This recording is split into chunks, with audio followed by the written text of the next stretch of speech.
Join Bob Kolazarik as he welcomes a diverse array of guests to the enlightening talk show, Greetings from the Ashram. In each episode, Bob sits down with experts and practitioners from the world of complementary healing modalities, spirituality, and holistic wellness to delve into the transformative power of these practices. From ancient traditions to cutting-edge therapies, Greetings from the Ashram offers viewers an insightful and uplifting journey into the realms of mind, body, and spirit. So now, please welcome your host, Bob Kolazarik. Hello, everyone. Namaste. I am Bob Kolazarik, and you are watching Greetings from the Ashram, streaming live on the Bold Brave TV network. Ladies and gentlemen, it is with great pleasure that I introduce our esteemed guest, Jose Campos, for today's episode of Greetings from the Ashram. With a wealth of experience spanning over 15 years in the realms of pranic healing and arhatic yoga, Jose has dedicated his life to spiritual growth and serving others. As an instructor of basic pranic healing courses and a seasoned practitioner of advanced meditation techniques, Jose has been instrumental in helping individuals find inner peace and serenity. Beyond his spiritual endeavors, Jose brings a unique blend of expertise in administration, finance, and corporate management. With a background in guiding mergers, acquisitions, and financial restructurings, he has honed his skills in business and leadership, management consulting, empowering individuals and teams to achieve success. Moreover, his active involvement in the Mexican Pranic Healing Foundation, holding roles as director of meditation and treasurer in the humanitarian aid division, director of meditation, and then also as treasurer in the humanitarian aid division, it showcases his unwavering commitment to community well-being and service to those in need. So please join me in welcoming our distinguished guest whose passion for spiritual enlightenment, professional guidance, and humanitarian efforts truly embody the essence of selfless service and personal growth. So let's embark on this journey together of inner exploration and enlightenment with our exceptional guest, Jose Campos. Thank you so much, my friend Bob. It's always a pleasure being in a space where we can share awareness, consciousness, and help people grow. Yeah, no, I hear you. We were like-minded. We were able to have a chat before, a couple of weeks ago before your fantastic trip. Before we get into that, just tell, Yes. in a quick nutshell, you got that Bhutan and India glow. I traveled to Bhutan recently. How was that? Just real quick. Wow. Well, it was amazing. It was a great deal. I mean, every spiritual trip has come with its challenges, no? Inner processing, but nothing too bad to worry about, just simply part of the process, no? So even that I enjoyed. The first 9 days, I had the blessing and the opportunity of being in the ashram, Master Chokuk Sui's ashram in India, 2 hours from the airport of Pune. And it was quite an experience. We joined a group of 250 people with Master Glenn and Master Marilak, and we push it in terms of the practices. um, I mean, it's a complete package, no? It's part of the practices, going deep, but at the same time you meet so many people from different parts of the world. I met girls from Kuwait, people from UK, from United States, from Latin America, from Brazil. Like, it's Oh, I it's know. It's amazing. wonderful. I know a lot of people that were there, and I was watching the Facebook stories and what everybody was doing and experiencing it. And just, we're going to talk about inner awareness, but, I have that connectivity, to many of those people that are there. So I'm just like, we are one.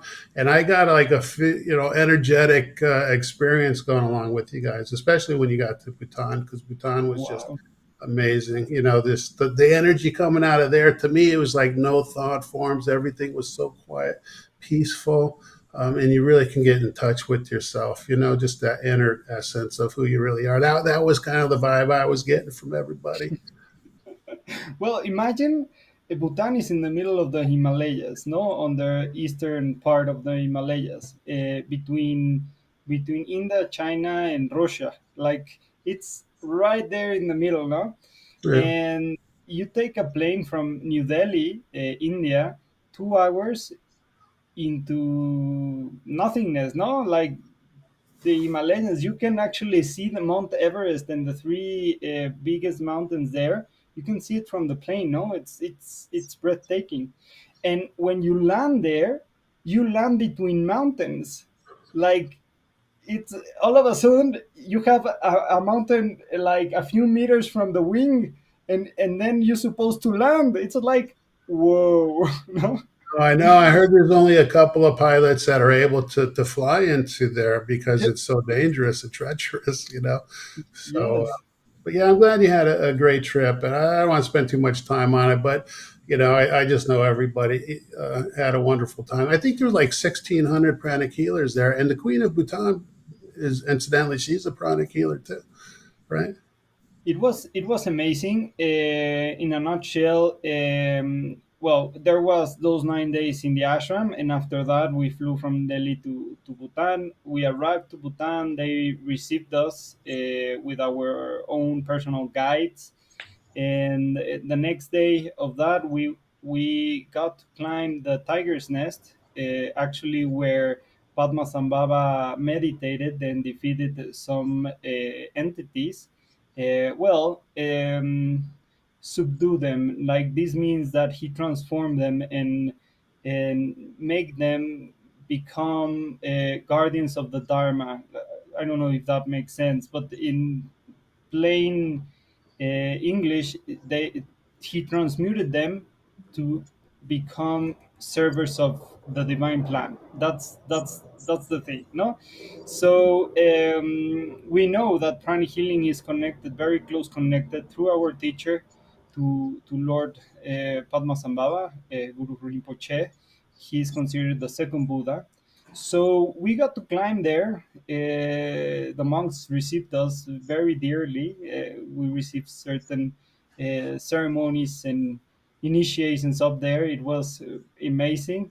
And the following 3 days, we went to have the Wesak festival with the queen and all eight masters, and all of them. There was the ones who are in charge of Asian countries, and the four ones that we are used to. No, Yeah, no, I so saw a fantastic picture of them actually on Facebook in the traditional garb. That was like an amazing photo. I love that photo.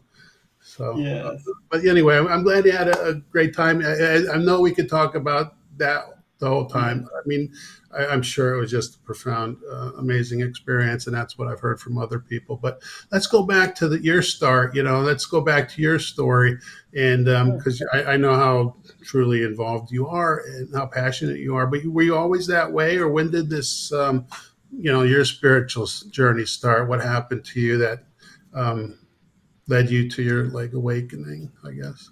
Well, mm, in difference to many other people, my search for the path, it wasn't something bad, specifically bad, that happens to me. Like right from since I am aware, I had this urge to find seek truth, no, and to go deep into certain philosophies and stuff.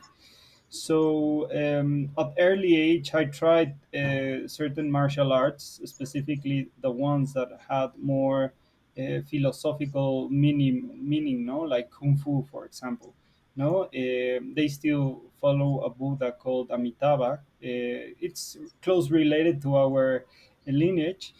Um, so I started with that, and then at some point I went circumstantially to a card reader. She was one of the most amazing clairvoyants I have ever met. And I'm sure Um, you've probably met a lot of them over over the years, right? yes, of course.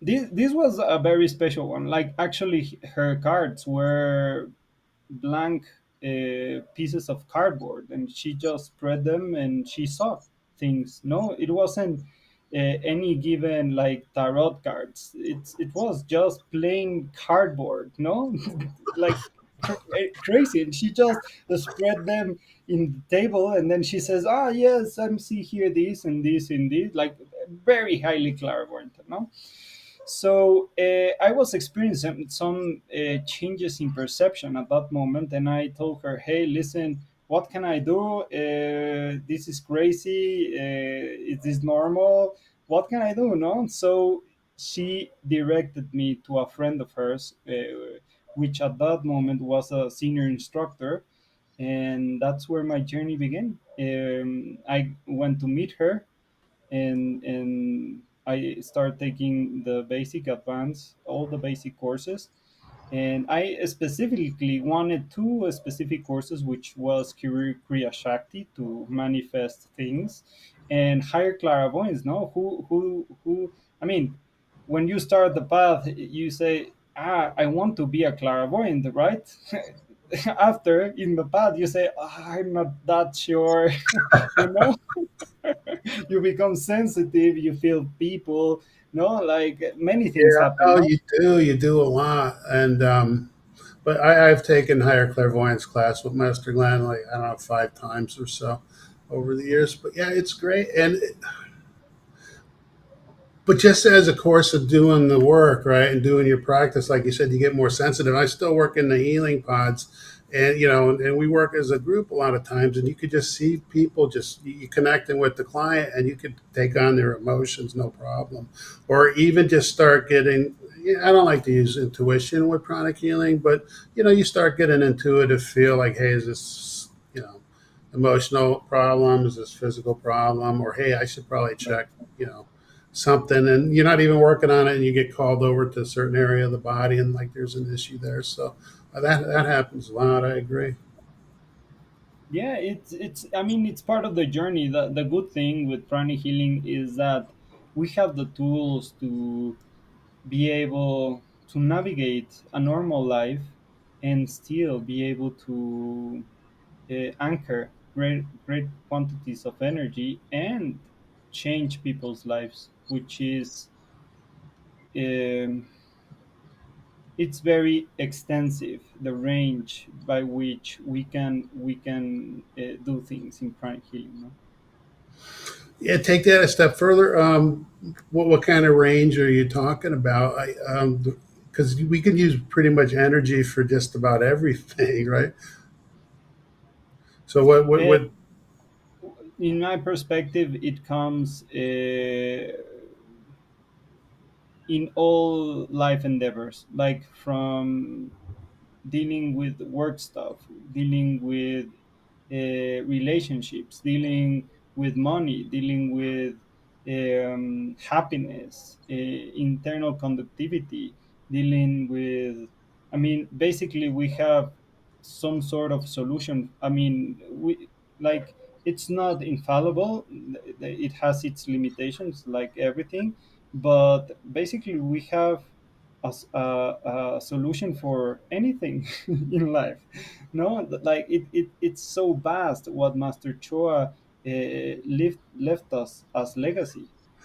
it really is priceless. I mean, it's not hyperbole to say that his teachings and what he put together in pranic healing and aromatic yoga. I mean, it really is priceless when you practice it and learn about it. I mean, just I was seeing something in a different modality, but they were talking about, this guy was saying he meditates every morning, and every morning he's like energetically cleaning out his day, right? Just sweeping all the negativity out of the day, any blocks out of the day. But we do that, and we learn that kind of technique in pranic healing. Just any energetic obstacles, we're just going to move it. But let me ask you, we only got 30 seconds. How old were you when you started the pranic healing? You said a young age when you got directed to that path. I was 23 years old. Wow, you were young. That's Like, awesome. yeah, Yeah. yeah. between 23, 26, and I mean Arhatic yoga. My first class of Arhatic yoga prep was around 25. So that's when the journey started. That's amazing. You're so fortunate to find that at such a young age. But it is time to take a short commercial break. I'm Bob Kolazaric. You're watching Greetings from the Ashram, streaming live on the Bold Brave TV network. We'll be right back with more with Jose right after this. What if there were a super tiny device that could diagnose the brain and is smaller than a single human hair? What if you could see inside the brain to help an epilepsy patient during surgery or to help the fight against Parkinson's disease?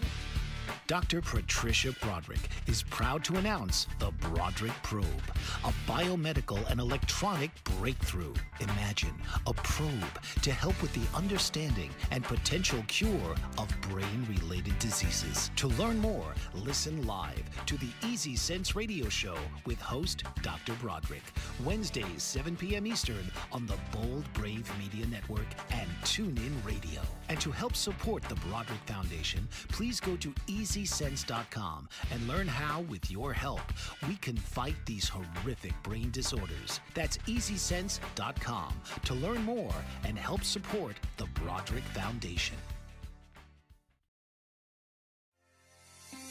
Author, radio show host, and coach John M. Hawkins reveals strategies to help gain perspective, build confidence, find clarity, achieve goals. John M. Hawkins' new book, Coached to Greatness, Unlock Your Full Potential with Limitless Growth, published by iUniverse. Hawkins reveals strategies to help readers accomplish more. He believes the book can coach them to greatness. Hawkins says that the best athletes get to the top of their sport with the help of coaches, mentors, and others. He shares guidance that helps readers reflect on what motivates them, rediscover and assess their core values, philosophies, and competencies, find settings that allow them to be the most productive, and track their progress towards accomplishing goals. Listen to John Hawkins' My Strategy, Saturdays, 1 p.m. Eastern on the BBM Global Network and TuneIn Radio. Oh, hey, we're back. I'm sorry I didn't hear the cue. The commercial is running loud. I am Bob Kolazaric, and you're watching Greetings from the Ashram, streaming live on the Bold Brave TV network. We're back with Jose Campos, having a nice conversation about digging in deep spiritually and just energetic principles and just using pretty much energy to bless our work, bless our projects, remove obstacles. And all that. So, it's fascinating. And you just being in this practice and having somebody like you, just another yogi practitioner like me, it's just really great to have you. So yeah, I know what's there to you is, that self-awareness, that inner work. And so, how do you define it, the self-awareness, and why is that essential in your opinion on personal growth and spiritual development? Well, what I can say is that um, it was a process of self-discovery, to learn this, and it was my surprise that actually with pranic healing and arhatic yoga you can achieve that. Like sometimes we say that we hear things, no, about, I don't know, in the Catholic tradition, the descent of the Holy Spirit, or or in the Buddhist tradition, the concept about attaining bodhicitta, no? But we don't realize how near is that from us until we get a wonderful teacher and teachers showed us the way, and then you practice, and you get these states. I don't know if I have achieved it permanently. For sure, hope to get there in this lifetime. But at least by meditating, twin heart meditation, we can get to that state of conscious awareness, no? And also through the arhatic yoga practice, no, inner reflection and firm resolution, which is one of the aspects that we practice in Arhatic yoga, has been cornerstone for in my life, for me to develop the ability of become self-aware, no? And we don't realize how disconnected we are until we taste a little bit of that self-awareness. And we cannot taste that self-awareness if we're not willing to go through our own patterns and our own demons, no? um, this is the thing, and many of you might know or not, but the thing is, we have a physical body, a emotional body, and an emotional body. These aspects of our life, since we have been born with them, we assume them to be there, and we lack the understanding of how to deal with one, the other, or the other, because usually they got triggered one towards the other, until in your spiritual practice comes a point that you're enough sufficiently aware that in your inner sense of perception, these bodies separate. And it's not that they were all crushed together, but from your perspective, you're able to discern the difference between your physicality, your emotional body, and your mental body. And I think that's it's one of the crucial things that happens when you practice, obviously, what our teacher has taught us, but also this inner practice of self-awareness, no? And self-awareness meaning to be aware as often as you can, as long as you can. And like, this is a classic example, no? You have to rush to work, and you prepare everything, maybe a milkshake or whatever. You came rushing to the car, then you go through traffic and everything, and then all of a sudden you arrive at work, and it's like, I'm already here. Yeah, what how, what how happened? did I get What there? You happened? don't even, yeah, you don't even remember driving. You're on autopilot, right? On autopilot. And those moments are moments that we lose connection. We lose this concept that, for example, another great teacher says, living in the present moment. We lose contact with our reality because we're thinking whether in the past or whether in the future. And as we do this, we lose ourselves in the process. And then late at night, if this continues happening in your life, late at night you say, what happened today? I don't remember, and I feel disconnected.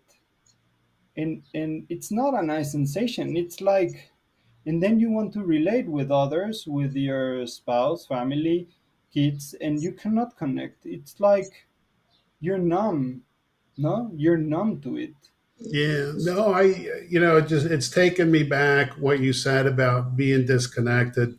I've been on the path for a long time, but when life gets bad and starts kicking your butt, I was going through some tough times.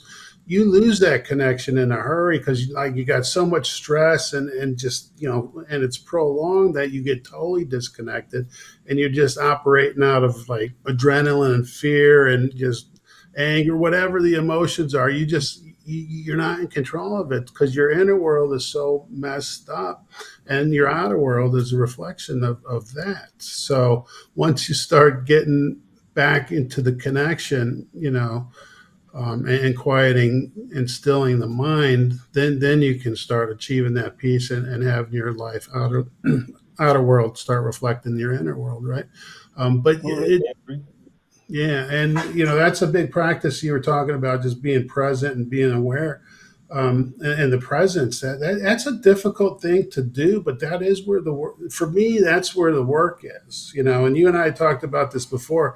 The quality of our thoughts and our emotions. That's kind of how we create our life, right?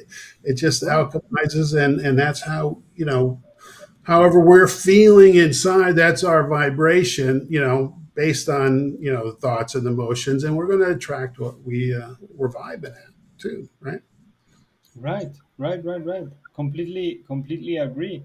So this is the cornerstone, I think, in every spiritual practice, and I think maybe many of the great masters, and I can recite you a huge list. I mean, many of them have been recommended by our own teacher, Master Chokutsui, but they all refer words and techniques and types of meditation are bridges or invitations to eventually get to a state of self awareness, living in the present moment, inner connection, inner conductivity, and and what they say, no, this sense of bodhicitta, no, achieving bodhicitta, or feeling the descent of the Holy Spirit, however you like to call it. It's actually something that happens within us. I thought it was a fairy tale. I thought it wasn't achievable, or it was something maybe metaphorical that you might learn from books or the Bible or whatever. But actually, it's something very practical that if we learn to harness in our lives, we are able to tap into tremendous power, and we're able to manifest things by will. Like this trip of Bhutan was a series, I can tell you, was a series. I never doubted that I was gonna be there. Like, I got this internal sense that I had to be there. And this was a year ago. uh, so I just bought the ticket, and I trust. No, I had faith that everything was going to align, and the people, places, and circumstances aligned.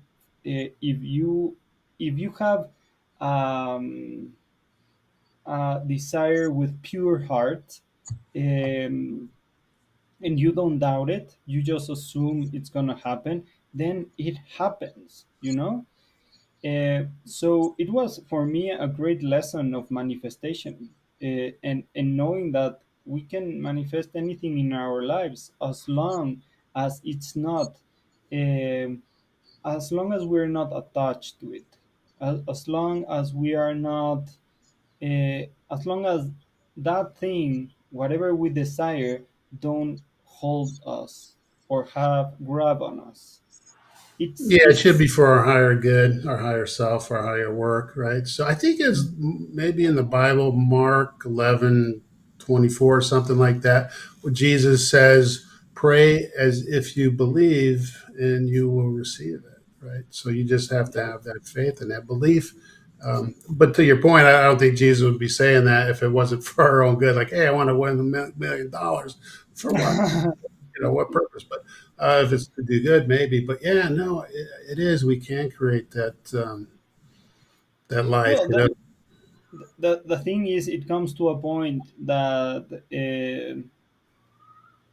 the meaning of the $1 million by itself holds nothing to it, but what meaning we give to it. So if we attach a meaning of purpose and service to it, you might have it, but it also might entail you serving on a greater degree. No. um, I have found out that there are certain ways to manifest things, and either is through egotistic things, and you call upon certain energies that are more dualistic, or you set yourself for a higher service, and then the quality of energies that start surrounding you are more angelic, more in the context of oneness, in the context of awareness, in the context of serving, in the context of loving. So sometimes what we want, uh, it's not entirely what we want, as in personality wise, right? It's not entirely aligned with what our higher soul wants. No, it's like, no, I want a Ferrari. No, but the Ferrari will distract you from achieving your purpose on whatever. No, getting more people. I mean, it doesn't have to be that way, right? Yeah. But it's just a blunt example. um, and then you do whatever you want to do to get it, but it comes with a cost, and sometimes we don't realize it. Every time now that I'm setting manifestation in place, uh, I think about it. What are the implications? Do I really want this? What responsibilities does this entail? No, like so many people want a life partner, no, and want a family, eh, be, for many reasons, and maybe one of those is a romantic sensation of being with someone and not being alone. But what does that entail? Entails serving a small community of people, which is your family, no? And that's a responsibility. That's a responsibility that if you want that, you must be willing to accept that responsibility. And that's why awareness and conscious awareness and living in the present moment, it becomes so important, because without being aware, we won't be able, in two things, to go deep inside and see what and who we are, and in terms of the exterior part, it learn how to direct our life and destiny. Yeah, for sure. Let's bring this up on the other side of the break. It is time to take a short commercial break. So I'm Bob Kolazarek. You're watching Greetings from the Ashram, streaming live on the Bold Brave TV network. We'll be right back after this. Did you know that your beliefs create your entire reality? But it's the subconscious beliefs that do most of the creating. Belief shifter and life coach Shiraz can help you identify those limiting beliefs and eliminate them, often in a single session. Like it was almost instant, like I had relief right away. Creating better health, relationships, careers, and finances. Let Shiraz help you step out of safety and into awareness. Definitely something's happening. It's like a flow inside. You know, it feels good. Whether in person or online, Shiraz provides personal coaching, belief shifting. Visit Shiraz at energeticmagic.com or call 416-529-7429. Energetic Magic on the BBM Global Network, Tuesdays at 7 p.m. Eastern. Find your greater happiness. Be well. Be aware. Be magical.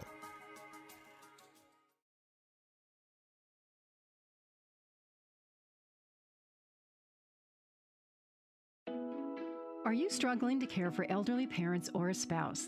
Do you wonder if being a caregiver is making you sick? Are you worried about taking time off work to care for elderly parents and balance work, life, and caregiving? Has caregiving become exhausting and emotionally draining? Are you an aging adult who wants to remain independent but you're not sure how? I'm Pamela D. Wilson. Join me for the Caring Generation radio show for caregivers and aging adults, Wednesday evenings, 6 Pacific, 7 Mountain, 8 Central, and 9 Eastern, where I answer these questions and share tips for managing stress, family relationships, health, well-being, and more.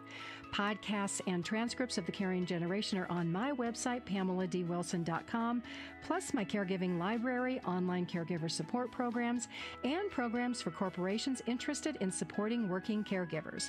Help, hope, and support for caregivers is here on The Caring Generation and PamelaDWilson.com.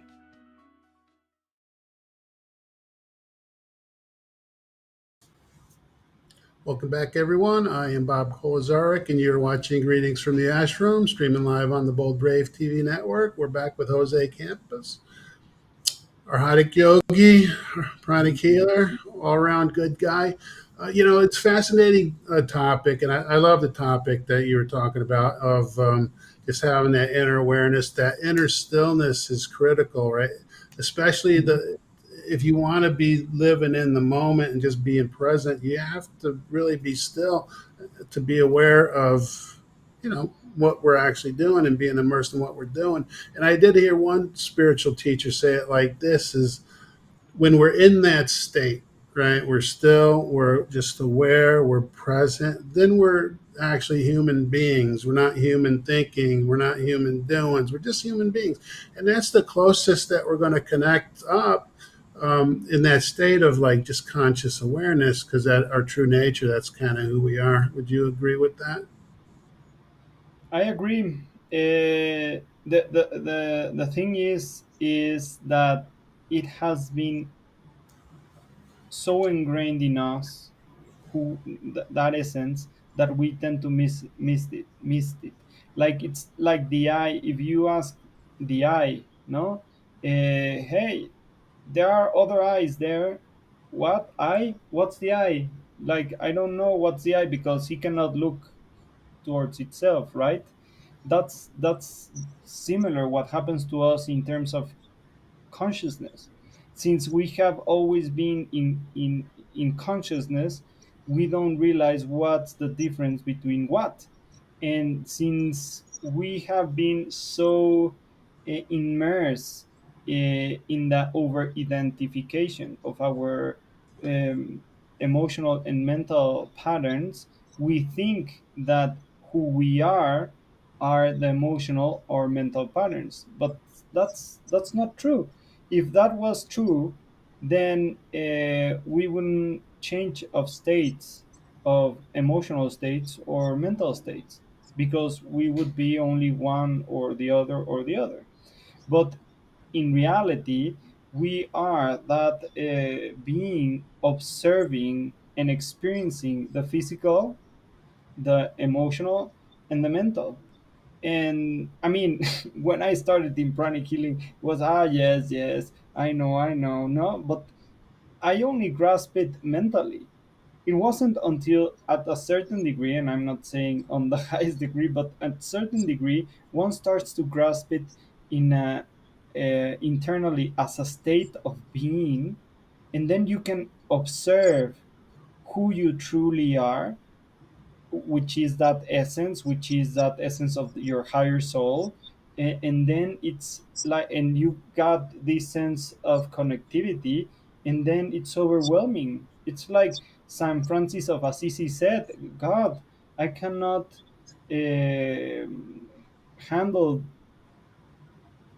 that much of you and me. No, he experienced his inner self, and at the same time the connection with God, and it was so overwhelming to him in a good way, in a beautiful way, in a loving way, that he was like, I don't know, like it's too much for me, no? Well, that's why, like in the Sharanagatis, right, we have the step down. We have our teachers and his teachers' teachers, the gurus. So it steps down from God like a series of transformers until the energy comes to us through the higher beings. So, yeah, taking a straight shot from the supreme being would be a little bit much for anybody directly, Yes. for sure. Yeah, that would be overwhelming.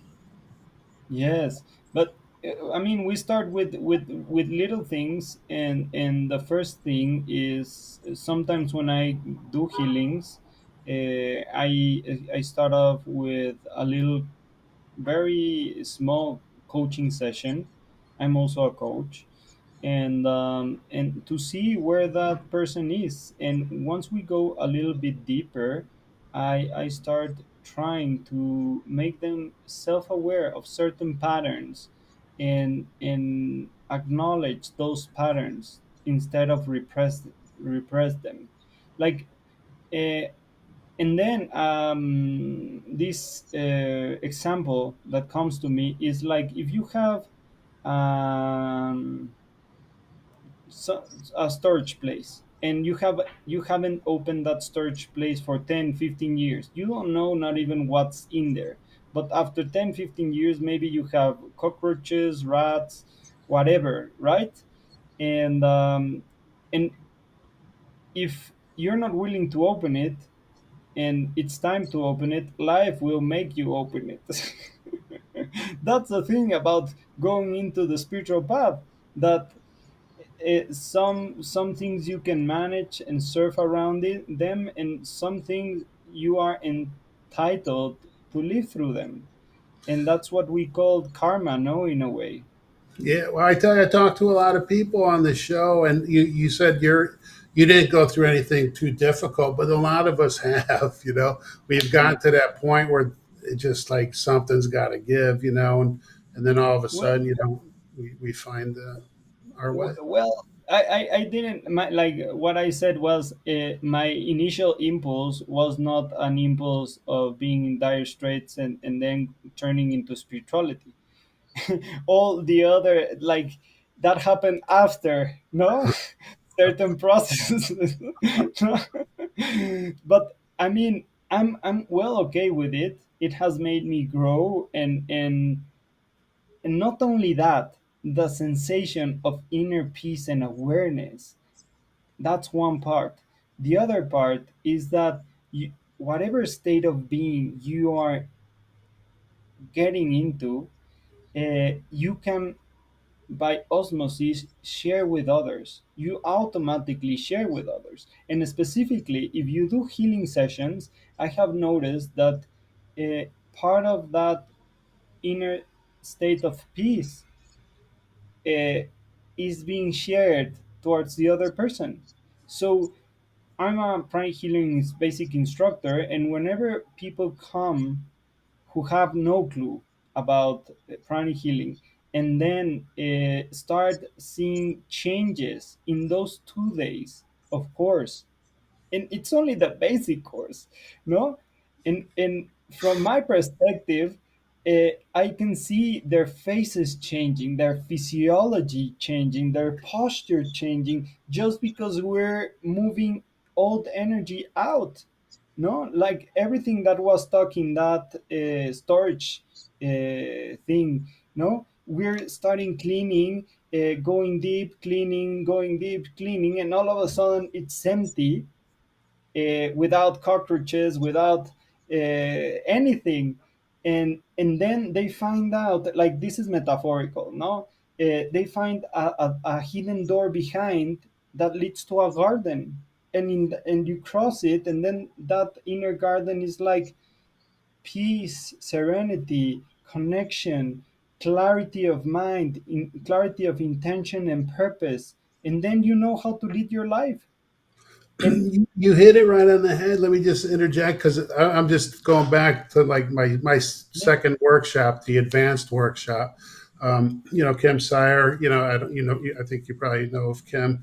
She did some healings on me, and after just two workshops, I experienced that general overall sense of well-being. Like I don't remember feeling since maybe I was a kid. I don't know, but it was Mhm. like so noticeable. So, I mean, granted, there was like some letting go and releasing going on too before that, and just letting go of old emotions, which was kind of hard to go through. But coming out the other side of it, it's just like, man, I wish everybody should experience that. That's just so powerful. But, just to back you up on what you were saying, I mean, that was my experience for sure. I mean, I just like, wow, this is really amazing.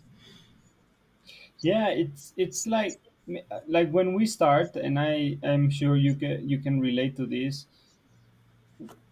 like that phrase, no, little did we know, no, until you are in the path for a couple of years or a decade, and then you see your progress, you see yourself not reacting, you see yourself, I mean, life is life, you will still feel emotions, you will still feel certain thought patterns, but once you get to know yourself sufficiently enough, you decide if you want to entangle with them or not.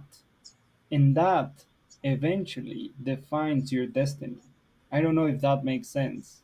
No, it makes total sense. I mean, the way we react to the world based on our emotions and all that will change our trajectory, right? So if we're being more calming and more loving, we're going to go down a certain way.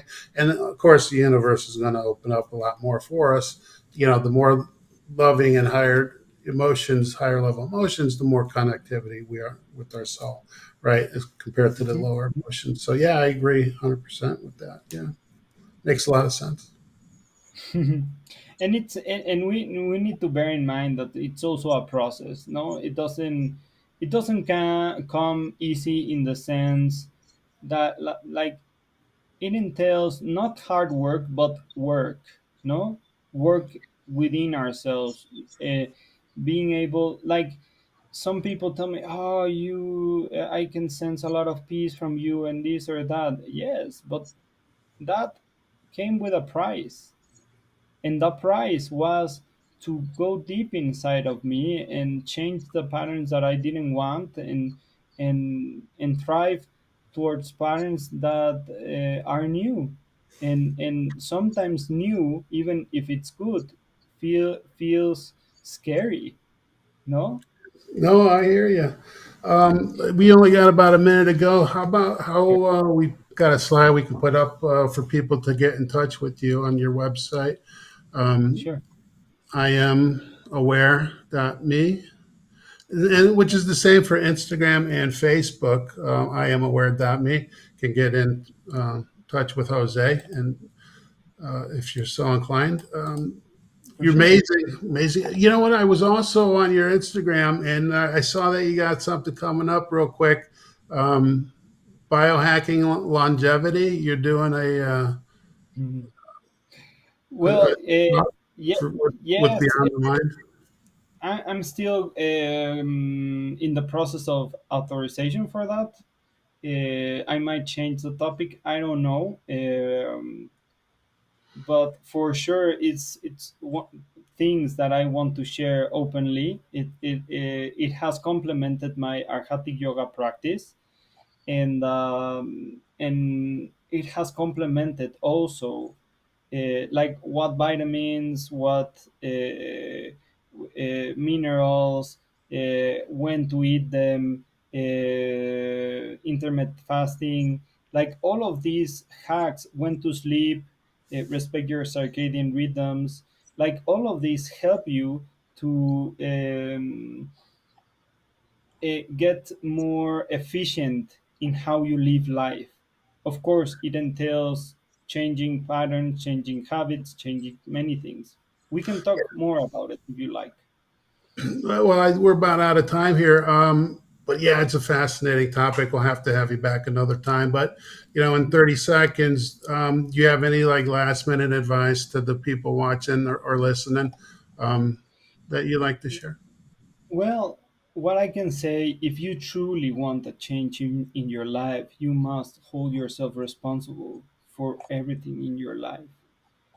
Everything has brought you to the point in moment that you are now, because you have taken certain decisions. Maybe you have been aware of those decisions, you might not have been aware of those decisions.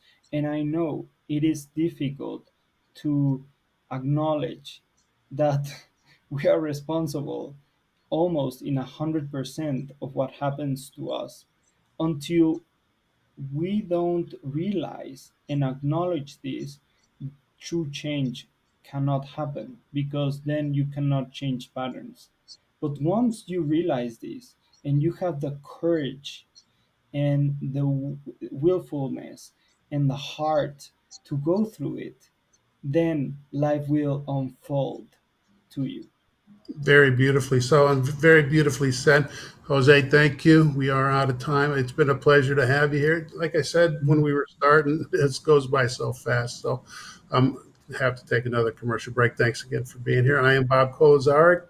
You're watching Greetings from the Ashram, streaming live on the Bold Brave TV network. I'll be right back after this. Author, radio show host, and coach John M. Hawkins reveals strategies to help gain perspective, build confidence, find clarity, achieve goals. John M. Hawkins' new book, Coached to Greatness: Unlock Your Full Potential with Limitless Growth, published by iUniverse. Hawkins reveals strategies to help readers accomplish more. He believes the book can coach them to greatness. Hawkins says that the best athletes get to the top of their sport with the help of coaches, mentors, and others. He shares guidance that helps readers reflect on what motivates them, rediscover and assess their core values, philosophies, and competencies, find settings that allow them to be the most productive, and track their progress towards accomplishing goals. Listen to John Hawkins' My Strategy, Saturdays, 1 p.m. Eastern on the BBM Global Network and TuneIn Radio. What if there were a super tiny device that could diagnose the brain and is smaller than a single human hair? What if you could see inside the brain to help an epilepsy patient during surgery or to help the fight against Parkinson's disease? Dr. Patricia Broderick is proud to announce the Broderick Probe, a biomedical and electronic breakthrough. Imagine a probe to help with the understanding and potential cure of brain-related diseases. To learn more, listen live to the Easy Sense radio show with host Dr. Broderick, Wednesdays, 7 p.m. Eastern on the Bold Brave Media Network and TuneIn Radio. And to help support the Broderick Foundation, please go to EasySense.com and learn how, with your help, we can fight these horrific brain disorders. That's EasySense.com to learn more and help support the Broderick Foundation. Welcome back, everyone. I am Bob Kolazarek, and you are watching Greetings from the Ashram, streaming live on the Bold Brave TV network. And I just want to say to Jose, I want to express my deepest gratitude for sharing your profound wisdom, insights, and a little bit about your personal journey with us today. Your expertise in pranic healing, arhatic yoga, and overall self-awareness has truly enriched our conversation and inspired our listeners, I believe, to embark on their own path of spiritual growth and discovery. And like you said, it's not really for the faint of heart. It does take work, but thank you for your valuable contributions and for guiding us towards a deeper understanding of ourselves and thereby the world around us.